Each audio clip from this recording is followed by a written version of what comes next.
अंदर जो आज का अपना टॉपिक है उसका नाम है बेटा एटॉमिक रेडियस, जो कि पीरियोडिक टेबल का है और एक बहुत ही ज्यादा इंपॉर्टेंट टॉपिक है। इसको पढ़ेंगे और जानेंगे कि इसके अंदर क्या क्या एक्सेप्शन होता है, किस टाइप से नीट के अंदर क्वेश्चंस आते हैं और क्या क्या ट्रेंड फॉलो करता है। तो पहली बात आती है कि एटॉमिक रेडियस निकालेंगे किसकी। तो अगर नाम से देखें तो एटम दिया हुआ है, मतलब कोई एटम होगा, उसकी रेडियस डिफाइन करेंगे। और रेडियस जनरली आप जानते हो कहां से होता है बेटा, न्यूक्लियस से जो बाहरी परत है उसके बीच में जो डिस्टेंस होती है उसी को अपन क्या बोलते हैं, रेडियस बोलते हैं। Radius generally, atomic radius generally 3 type की होती है बेटा। कौन कौन सी होती है? पहली होती है बेटा कोवेलेंट रेडियस,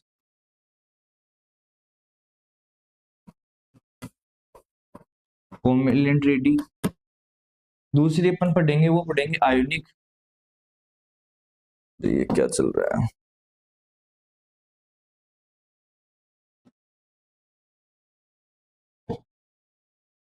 ये तो ये भी नहीं होगा।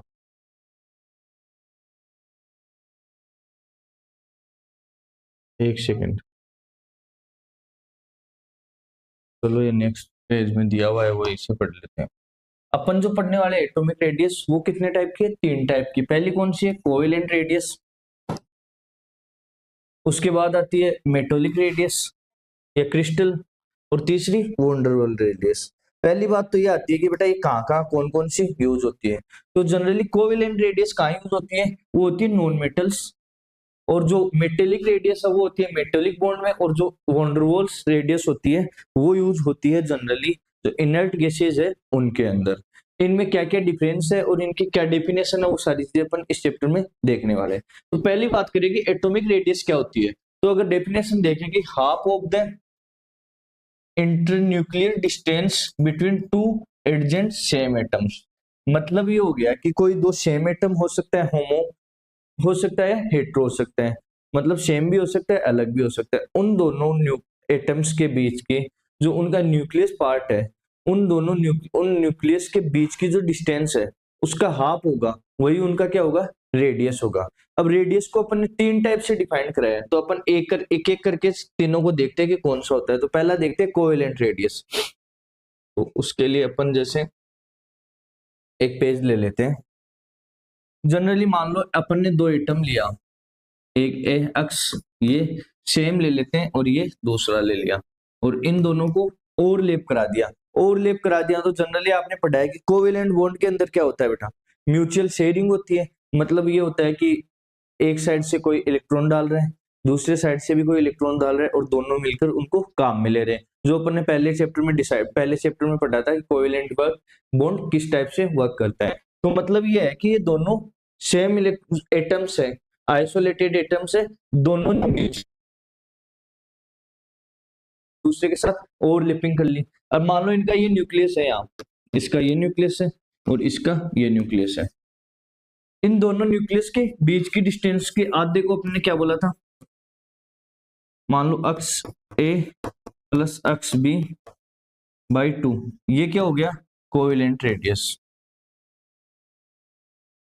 मतलब ये है कि दोनों एटम के बीच की, न्यूक्लियस के बीच की जो डिस्टेंस है उसका आधा कर देंगे, वही उसकी क्या आ जाएगी, रेडियस आ जाएगी। अब बात करते हैं कोवेलेंट रेडियस क्या है। तो अगर दोनों एटम एक दूसरे के साथ ओवरलैप कर रहे हैं तो उन दोनों के न्यूक्लियस के बीच की डिस्टेंस का आधा ही क्या होगा, कोवेलेंट रेडियस। तो जनरली अपने को जो ध्यान रखने वाली बात है वो ये है कि जब एक आइसोलेटेड एटम है, मान लो ये अक्स है, आइसोलेटेड एटम, इसकी रेडियस की बात करें तो यहां से यहां तक की डिस्टेंस क्या है, इसकी रेडियस, इसको मान लिया अपन ने अक्ष ए। तो अपने को ध्यान रखना है कि ये जो अक्ष ए है, या फिर आर ए मान लेते हैं, ये आर ए है, इसकी रेडियस जनरली कोवेलेंट के जो रेडियस है, कोवेलेंट बॉन्ड की रेडियस है, कोवेलेंट एटम की रेडियस है, उससे हमेशा बड़ी होगी। और उसका रीजन क्या है, अपन ने देख रहे हैं कि ये वाली जो डिस्टेंस है ये ओवरलैपिंग में आ रही है, तो दोनों का आ रहा है तो कॉमन लेके उसको डिवाइड कर रहे हैं। तो जनरली कोवेलेंट रेडियस है वो आइसोलेटेड एटम की रेडियस से हमेशा छोटी है, ये अपने को ध्यान रखना है। नेक्स्ट अपन बात करते हैं, ये हो गई आपकी कोवेलेंट रेडियस। इसमें आप देख रहे हो कि 2 एटम लिए हैं, उनके बीच की डिस्टेंस डी है और डी का आधा ही क्या होगा, कोवेलेंट रेडियस। अब बात करते हैं कि किस टाइप के मेटल्स में, नॉन मेटल्स में जनरली यूज की जाती है कोवेलेंट रेडियस। अब आती है मेटोलिक या क्रिस्टल रेडियस। मेटेलिक रेडियस, जैसे अपन ने सेम वही दो एटम लिए, होमो एटम ही ले लेते हैं, मान लो ये भी एक्स है, ये भी वाई।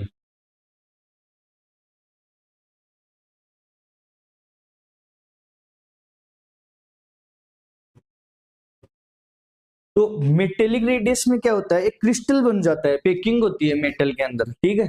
मेटेलिक रेडियस या इसमें ये मान लो कि आयनिक बॉन्ड्स के अंदर ये काम में आती है। इसमें दोनों एटम क्या होता है बेटा, जो इनके जो है टच करके रहते हैं, ना ओवरलैपिंग होती है और ना बीच में डिस्टेंस होती है। जनरली क्या होता है, एक दूसरे को टच करके रहते हैं। तो इन दोनों की जो न्यूक्लियस है, इनके बीच की मान लो डिस्टेंस अपन ने डी मानी, उसका आधा क्या होगा, आर मेटेलिक। मतलब सिंपली आपको ध्यान रखना है कि अगर दो आइसोलेटेड एटम एक दूसरे को टच कर रहे हैं, ना वो ओवरलैप कर रहे हैं, ना उन दोनों के बीच के अंदर डिफरेंस है, तो उनके जो बीच की न्यूक्लियस है, उनके जो बीच न्यूक्लियस के बीच की जो डिस्टेंस है, उसका आधा ही क्या होगा, मेटोलिक रेडियस। ठीक है बेटा। और मेटोलिक रेडियस जनरली कहाँ यूज की जाती है, मेटल्स के अंदर। और मेटल्स आपको पता है कहाँ आते हैं, नॉन मेटल्स कहाँ आते हैं, मेटल्स कहाँ आते हैं, वो पीरियोडिक टेबल के अंदर आपको पता होंगे। तो ये आ गई बेटा आपकी मेटोलिक रेडियस। तो ये होगी मेटोलिक, या इसको क्रिस्टल रेडियस बोल सकते हैं। ये दोनों एटम्स है, इनके जो बीच में देख रहे हैं, टच कर रहे हैं, और इन दोनों के बीच की डिस्टेंस डी मान ली, डी का आधा क्या होगा, मेटोलिक रेडियस होगा। अब आपसे बात करें कि कोवेलेंट और मेटोलिक रेडियस में बड़ी कौन सी होगी, तो उसके लिए आपको ध्यान देना है कि बेटा इसमें क्या है, ओवरलैपिंग हो रही है, ओवरलैपिंग हो रही है, तो जो डिस्टेंस हो रही है वो कम हो रही है। और इसमें डिस्टेंस ओवरलैपिंग ना होके टच ही कर रहे हैं, तो इससे डिस्टेंस ज्यादा है। तो यहाँ पे अपन बात करें तो मेटोलिक रेडियस कोवेलेंट रेडियस से बड़ी है, और उसका रीजन आपको बता ही दिया। अब बात करते तीसरी रेडियस की, जिसका नाम है वोंडरवॉल रेडियस, या van der Waals radius inert gas non metal में ये यूज होती है। अब वोंडरवॉल रेडियस कहाँ यूज होती है, क्यों यूज होती है, कैसे होती है, उसका जो अपन समझने से पहले ये देख लेते हैं कि इन दोनों के बीच में जनरली ना टच हो रहा है ना ओवरलैप हो रहा है। जैसे अपन ने मान लो दो एटम ले लिए सेम,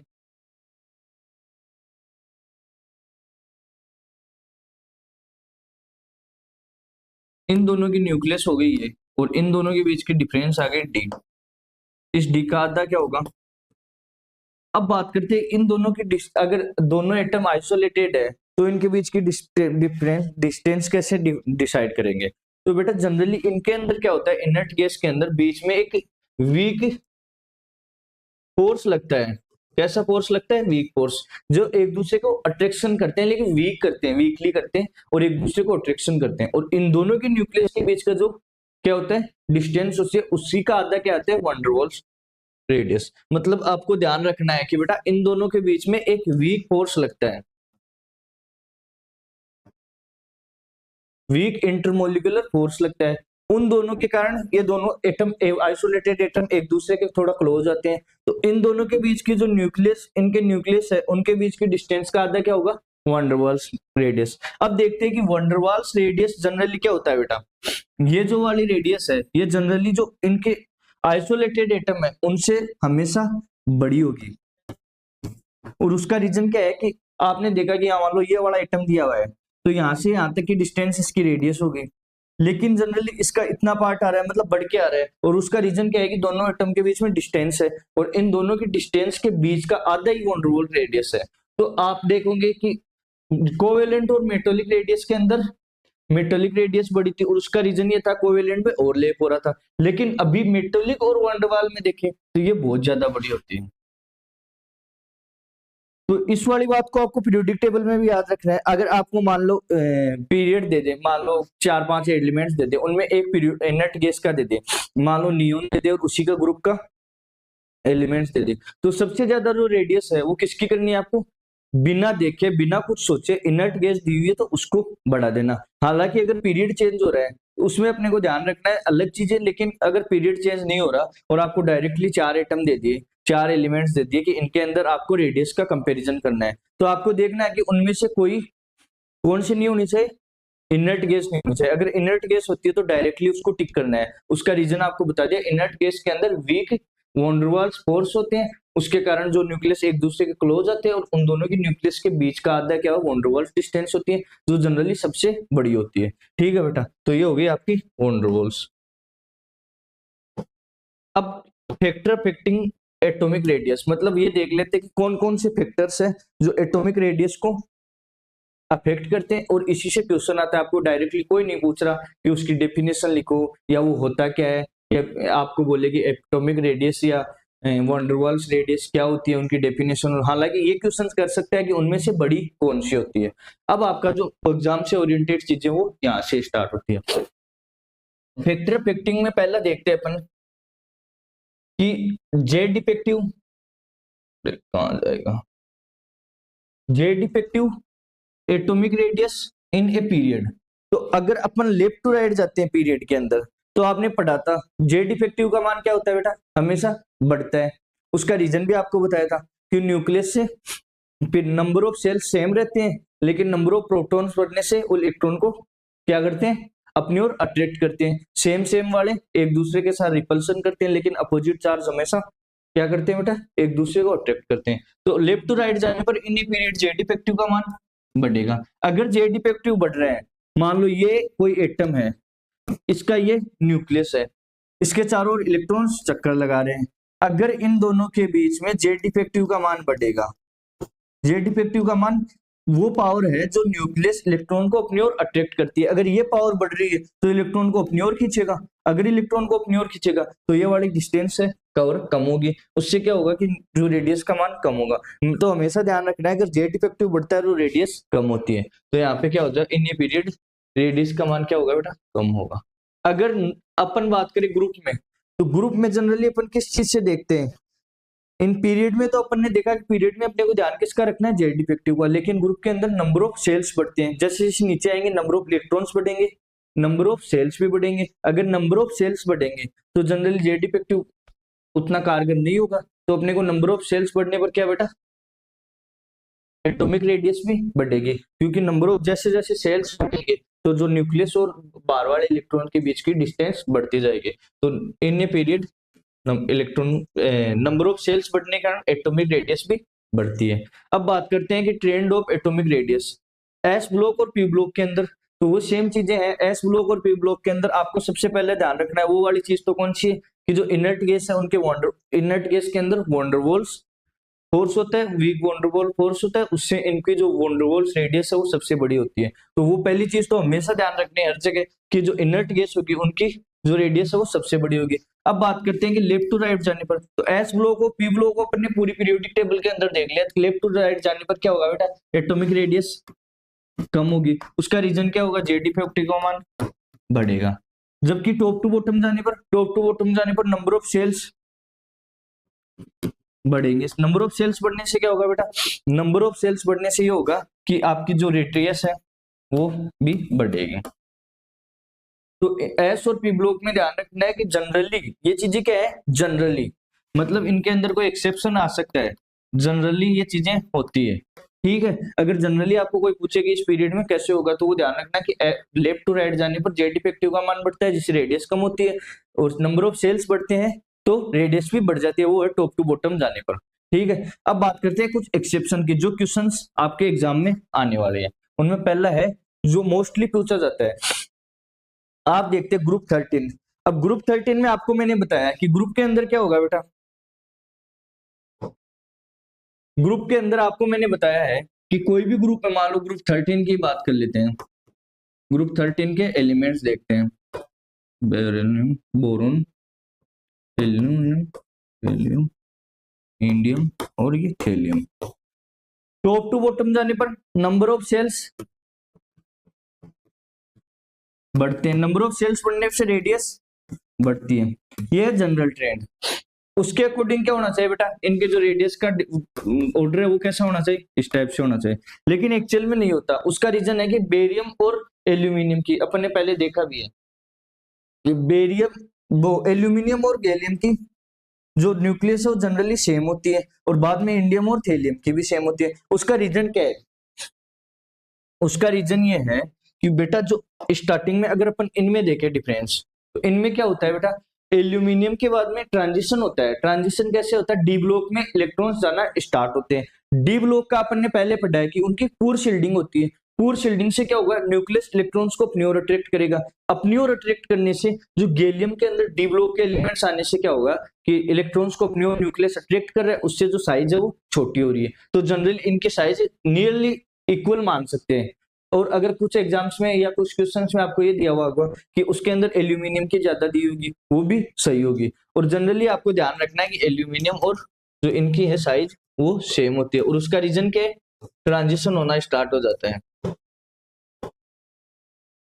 सेम अपन बात करें इंडियम और थेलियम के अंदर, तो इनके अंदर क्या होता है बेटा, इंडियम और थेलियम के अंदर जाते जाते क्या होता है बेटा, 4s में इलेक्ट्रॉन्स का बनना स्टार्ट हो जाता है। और वही सेम चीजें एफ ब्लॉक की क्या है, पूर शील्डिंग होती है, एफ ऑर्बिटल की पूर शील्डिंग होने से क्या होगा, न्यूक्लियस इलेक्ट्रॉन को अपनी ओर अट्रैक्ट करेगा, टाइटली जकड़ने की कोशिश करेगा। अगर वो इलेक्ट्रॉन्स को अपनी ओर अट्रैक्ट कर रहा है, जकड़ रहा है, उसका मतलब क्या हो गया बेटा कि वो क्या करना चाह रहा है, उसकी रेडियस को कम करना चाह रहे हैं। तो इससे क्या होगा, इनकी भी नियरली सेम होती है और जनरली इंडियम की ज्यादा भी दी जा सकती है। सेम इसी का रीजन भी क्या है कि इसके अंदर एफ ऑर्बिटल की, या फिर अपन इसको बोल सकते हैं जो ये वाला जो होता है, कौन सा बेटा, ये, इसको अपन बोल सकते हैं लेंथेनॉइड कॉन्ट्रैक्शन के कारण, जो आपको आगे पढ़ाया जाएगा कि लेंथेनॉइड और एक्टिनॉइड कॉन्ट्रैक्शन क्या होता है।